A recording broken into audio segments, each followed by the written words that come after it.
How is your sexy time with your partner? Okay naman siya, na po-provide ko naman yung mga needs ni Boss King. Talagang, kung helicopter. Hindi, okay naman siya. Okay naman kami.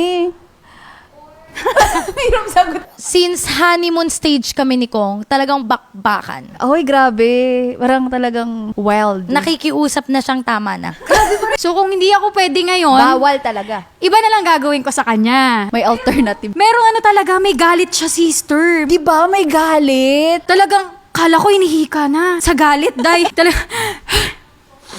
Talagang yung hinga niya, ang lalim ng hinga niya kasi hindi siya napagbibigyan.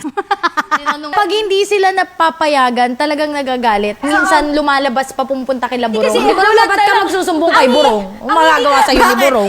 Gets na. Wala tayo sa mood today. Yun Uy, ang- napapagod din kami. Wala kami sa mood today. So kahit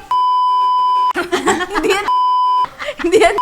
kinaganda sa technique ni Junjun, alam niya kung saan ako, alam mo na, kung saan ako bibigay. Nakakapikon pa yung gusto mo lang ng cuddle, tapos biglang Meron ako, nood tayo movie, ayan ang movie. Pucha, wala pang 10 seconds.